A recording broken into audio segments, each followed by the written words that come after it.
नमस्कार। यहाँ पर 23 वर्षीय युवक, उनकी हस्तरेखाओं के बारे में मैं यहाँ पर बताने जा रहा हूँ और क्या क्या गतिविधियाँ उंगलियों पर हैं, पर्वतों पर हैं, रेखाओं पर हैं, ये मैं बताने वाला हूँ। चलिए सबसे पहले बात कर लेते हैं हम कनिष्ठा उंगली के बारे में। बौद्धिक कनिष्ठा उंगली की लंबाई और कहीं ना कहीं सूर्य की उंगली से थोड़ा सा आगे बढ़ने का प्रयास करती सी लगती है। अगर बिल्कुल समान है सूर्य की उंगली के प्रथम कट तक तो बहुत ही अच्छी है ही है, इसमें कोई शक नहीं है। और थोड़ा सा बढ़ने का प्रयास करती है तो व्यक्ति के अंदर रिस्क लेने की पावर कुछ ज़्यादा बढ़ जाती है। कुल मिलाकर यहाँ पर आपकी कनिष्ठा उंगली ठीक है, यानी आप में निर्णयात्मक क्षमता लेने की अच्छी शक्ति है। प्रथम पर्व यदि मैं आपका देखता हूँ मानसिक, तो ये यहाँ पर पूरी तरीके से ठीक दिखाई देता है। किसी प्रकार से यहाँ पर कोई भी श्रवण शक्ति के द्वारा या वाक शक्ति के द्वारा, भाषा शैली के द्वारा गलत काम के निर्णय दिखाई नहीं देते। सेकंड पर्वत पर 2 रेखाएं माइनस रूप से लगी, यानी थोड़ा सा कह सकते हैं कि अपने कार्य क्षेत्र में जो लोग हैं उनके साथ में भाषा शैली का संयम बनाएं। तीसरा पर्वत बुध का पर्वत होता है और बुध के पर्वत पर जो राहु रेखाएं वर्तमान में लगी हुई हैं उसके हिसाब से व्यक्ति वर्तमान में जो उसकी आमदनी चल रही है उससे संतुष्ट नहीं है। इस प्रकार की रेखाएं यहाँ पर इस बात के लिए जानी जाती हैं। अब बात करते हैं हम आपकी सूर्य की उंगली के प्रथम पर्व के बारे में। सूर्य की प्रथम पर्व की उंगली, और मैं कह रहा हूँ कि भाई अगर इस पर कोई छोटी छोटी आड़ी रेखाएं दिखाई दें, संभवतः मुझे दिखाई दे रही हैं, तो 2-3 चीज़ों का सावधानी कहूँगा। एक तो वाहन तेज ना चलाएं, दूसरा इतना ज़्यादा टीवी का या और चीज़ का प्रयास ना करें जिससे आँख पर किसी प्रकार के चश्मे का उपयोग हो जाए आपके जीवन में। और तीसरा, आपके जीवन के अंतर्गत कुल मिलाकर के क्रोध के ऊपर थोड़ा सा आपको नियंत्रण रखना होगा। दूसरा पर्व राज्य सरकार से सम्मानित लाभ उठाने के लिए या राज्य क्षेत्र में कार्य करने के लिए या अपने कार्य क्षेत्र में संयोजन बैठाने के लिए माइनस रेखाएं लगी हुई दिखाई देती हैं। यानी कुल मिलाकर इस कार्य क्षेत्र में आपको संयम बरतना होगा। इस क्षेत्र से आपको लाभ के संकेत दिखलाई नहीं पड़ते। अब बात करता हूं मैं आपके तीसरे पर्व के बारे में।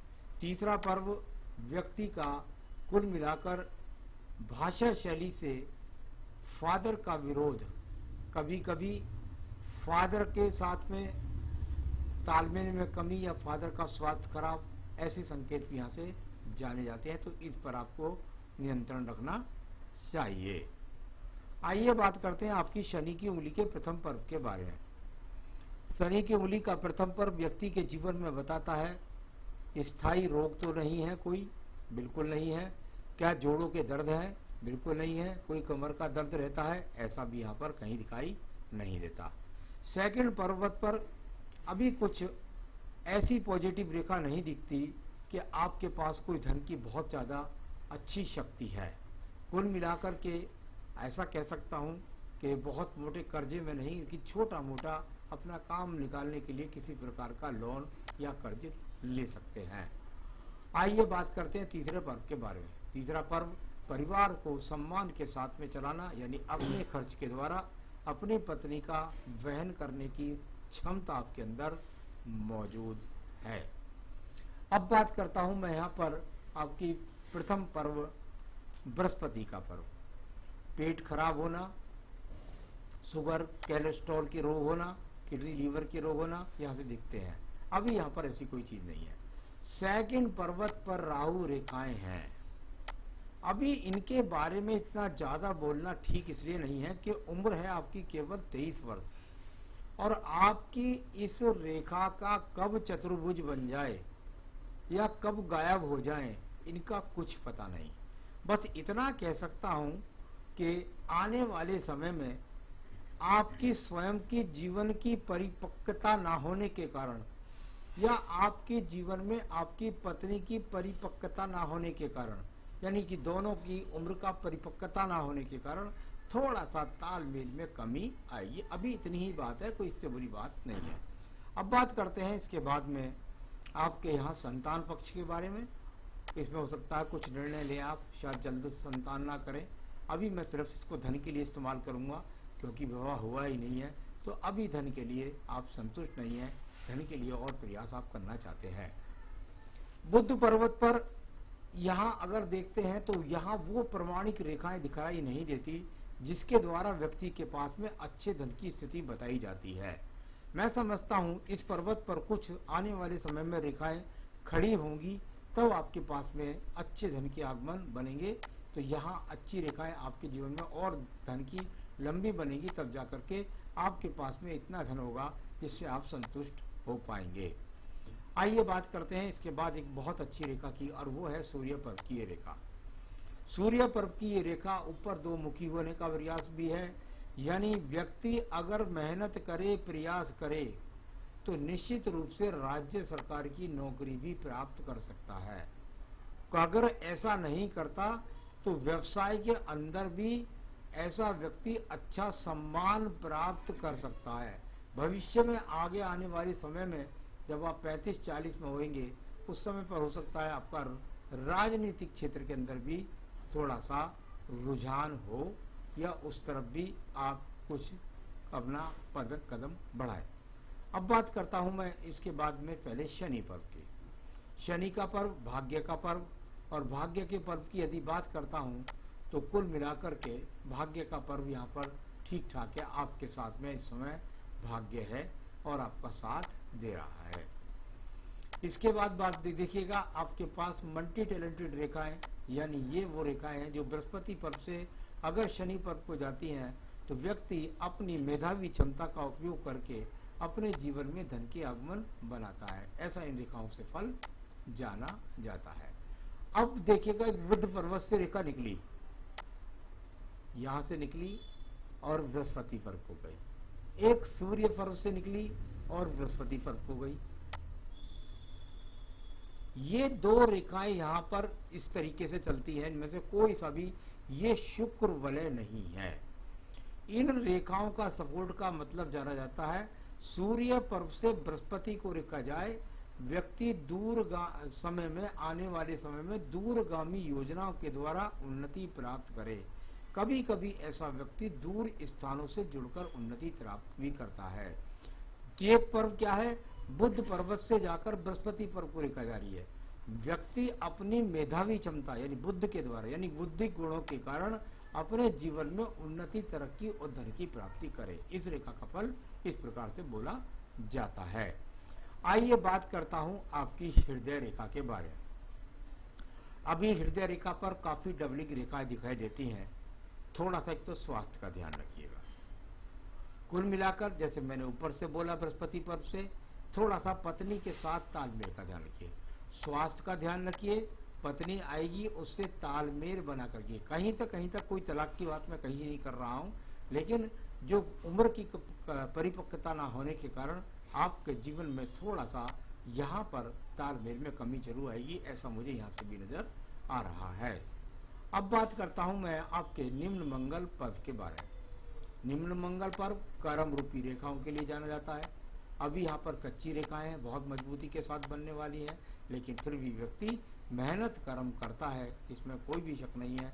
थोड़ा सा दूषित लगता है, थोड़ा सा क्रोध पर, वाणी पर नियंत्रण भी रखिएगा।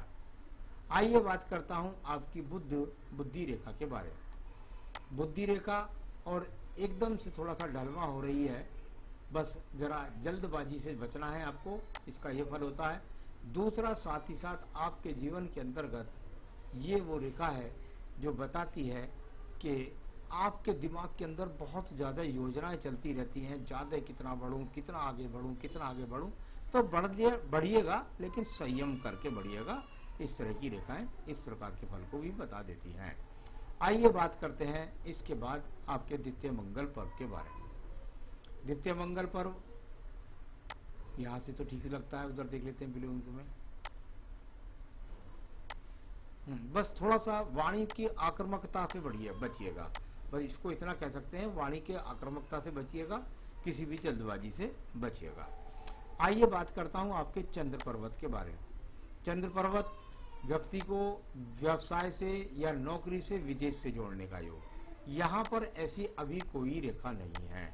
चंचल रेखाएं छोटी छोटी हैं इस समय पर, बस यही है कि मन को चंचल होने से बचाना है।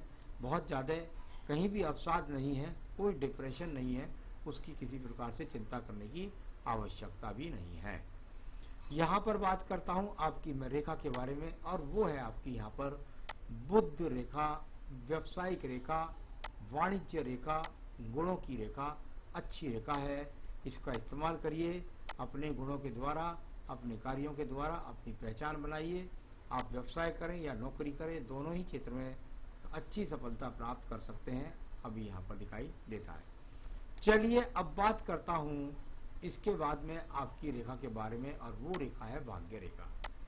यहाँ से शुरू से अच्छी चली, अच्छे परिवार से चले, ये भाग्य रेखा यहाँ चली, और इसके बाद में इस जगह से लेकर के लगभग 24 से लेकर के यहाँ आपका मैं समझता हूँ 28वां वर्ष है, जहाँ से यह हल्का सा दीप बनना शुरू हुआ है। यानी आने वाले 4 साल में तो किसी प्रकार की कोई भी स्थिति खराब नहीं है, लेकिन अगर ये रेखा इस तरह से दीप बनाती रही तो 28 वर्ष के बाद आपके जीवन में स्ट्रगल हो सकता है। अगर ये दीप बनेगा तो ये स्ट्रगल बहुत कराता है, इतनी नौकरियों में परिवर्तन कराता है, कार्यों में परिवर्तन कराता है कि व्यक्ति को बहुत परेशान कर देता है। तो जो कुछ थोड़े से पूजा पाठ हैं उनको मैं ज़रूर बताऊंगा, उससे थोड़ा सा करेंगे तो ये समस्याएं आपके जीवन में नहीं आने की हैं। तो कुल मिलाकर अभी तो 4 साल आपके जीवन के ठीक है, लेकिन आगे आपको 27-28 वर्ष से ये दीप बनना शुरू हो रहा है। ये दीप खत्म भी हो सकता है, ये सीधी रेखा के रूप में ऊपर भी जा सकता है, इसमें गैप भी आ सकता है। तो ये ऐसी कोई ज़्यादा बात नहीं है, रेखाएं बहुत सारी बदलने वाली हैं आपके हाथ के अंदर। तो ये इस तरह से कोई डरने की बात नहीं, सिर्फ मैंने एक थोड़ा सा इशारा दिया है आपको। आइए बात करते हैं इसके बाद में आपके पास में यहाँ पर मंगल रेखाओं के बारे में। मंगल शुक्र का इन्वॉल्वमेंट करने वाली रेखाएं इच्छाओं को ज़्यादा बढ़ाती है, यानी कुल मिलाकर मंगल शुक्र का दोनों का यहाँ पर सहयोगात्मक रवैया है, यानी आप अपनी इच्छाओं को बढ़ाना चाहते हैं मेहनत के द्वारा।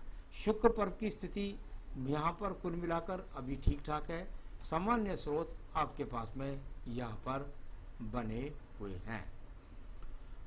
यहाँ पर एक्स की रेखा स्वतंत्र नहीं है, ये दोनों हाथ के अंदर एक्स की लग जाए तो इनको हम कह देते हैं कि भाई देखिए मैं जो बोल रहा था परिपक्वता के हिसाब से, उसी हिसाब से मैं बोलता हूँ। यहाँ पर ये एक्स दोनों रेखाओं से जुड़ा हुआ है। जब दोनों रेखाओं से जुड़ा हुआ होता है तो इसका मतलब होता है पति पत्नी में थोड़ा तनाव हुआ, एक दूसरे से मुंह फेर कर सो गए, लेकिन फिर तालमेल थोड़े समय के बाद ठीक हो गया। तो जरा इसको थोड़ा सा संयम से चलिएगा।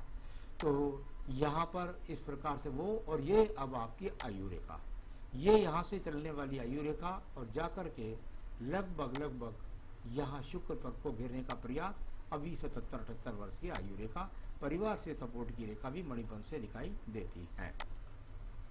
तो राहु पर्वत से कोई झटके का धन नहीं, केतु पर्वत पर कोई पूजा पाठ का योग नहीं, और जल्दबाजी से आपको बचना है, और सीधा सीधा अपने जीवन में अपने में आने वाली पत्नी के साथ संयोजन बना करके आपको चलना है। परिपक्वता ना होने के कारण दोनों में कुछ तालमेल में कमी आ सकती है। वो पहला सवाल है आपका मैरिड लाइफ। मैरिड लाइफ में कहीं से कहीं तक कोई तलाक नहीं है, थोड़ा सा वैचारिक मतभेद थोड़ा आपस में बनेंगे, वो तालमेल को आपको बना करके चलना होगा। दूसरा आपने कैरियर के बारे में पूछा है। अभी आने वाले 3 से 4 साल कैरियर में कोई भी परेशानी नहीं है, बढ़िया तरीके से चलेगा सब कुछ। उसके बाद में गलत डिसीजंस पर ध्यान रखना है, और जो चीज़ मैं बता रहा हूँ इन पर थोड़ा सा ध्यान रखिएगा। जो पूजा पाठ में बता रहा हूँ, जो रत्न बता रहा हूँ, उसको धारण करिए, जिससे आपके जीवन में समस्या का सामना आए ही ना, रेखाएं अच्छी बन जाए या रेखाओं का असर ही आपके जीवन में ना हो। फायर ओपल इस उंगली के अंदर आपको पहनना है, यहाँ पर या आप चाहें तो मुझसे मंगवा सकते हैं, मैं आपके स्थान तक पहुंचा सकता हूं। आपके मंत्र का है ओम ब्रह्म बृहस्पति नमः। ओम ब्रह्म बृहस्पति नमः, इस मंत्र की 3 माला का जाप करिए। ये आपको जीवन में अच्छी रेखाएं भी बनाएंगे, दोनों चीज़ें, और साथ ही साथ उन्नति, तरक्की, प्रगति भी आपके जीवन में मिलेगी। आपके लेफ्ट हैंड में आपकी अंगूठे में 2 उंगलियां हैं। कभी कभी कुछ लोग पूछ लेते हैं उसका मतलब क्या होता है, तो उसका मतलब ये होता है कि शक्ति का थोड़ा सा डिवाइडेशन हो जाना, यानी उसका असर आपके जीवन में, यानी जैसे मैं कह रहा था कि शुक्र में, यानी आपकी पत्नी के बीच में शुरू में तालमेल में थोड़ी सी परेशानी आएगी, तो वो शुक्र का है अंगूठा कारक, उसकी हो जाते हैं 2 विभाजन। आप स्वयं पर नियंत्रण रखें, अपनी भाषा शैली पर भी और अपने संयम पर भी। चलिए, इतना ही पूजा पाठ करें और जीवन में सुखी रहें, ये मेरी शुभकामनाएं। नमस्कार।